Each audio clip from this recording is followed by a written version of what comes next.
पंडित जी, आता आपण जाणार आहोत शरद पवारांकडे. बिल्कुल. सगळ्यांना उत्सुकता आहे की शरद पवारांना शनी आणि सूर्याची जी युती आहे, जो अगदी नेहमी होणारा योग नाहीये आणि तो आता आलेला आहे, पण त्यामुळे सगळ्यांना त्रास होतोय असं तुम्ही म्हणताय.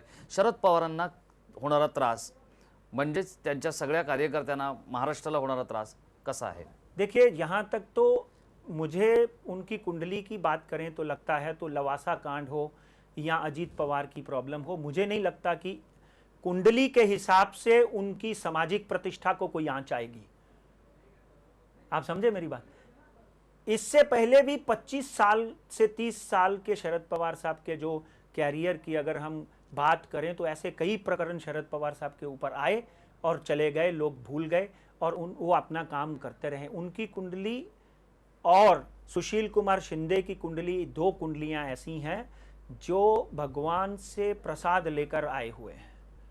इनको कोई चीज़ छूती नहीं है, इनको कोई चीज़ नुकसान नहीं कर पाती है।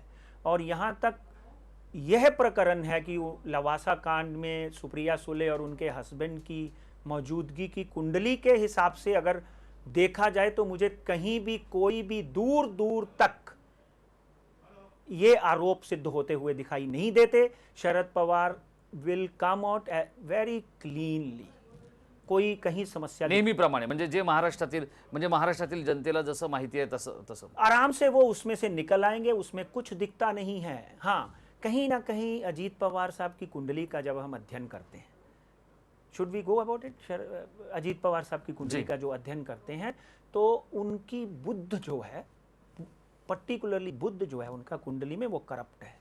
उनको अपनी वाणी के ऊपर हमेशा, मैं और भी बहुत से शो के माध्यम से ये कहता आया हूँ, वाणी के ऊपर उनको थोड़ा नियंत्रण करना पड़ेगा।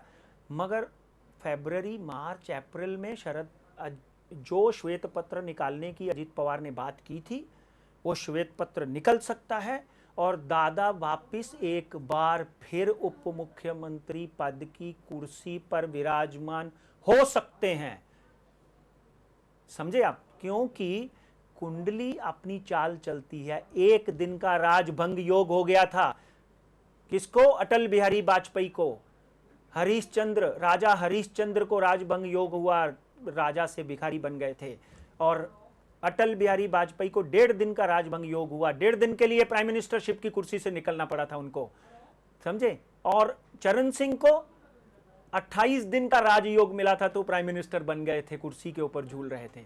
तो मित्रों, ग्रह दशा अपनी चाल चलती है, उसका एक अपना पक्ष होता है, वो चलता रहता है। इसलिए मुझे पवार फैमिली को कुंडली के हिसाब से ग्रीन चिट देने में कोई भी कमी नहीं दिखाई देती।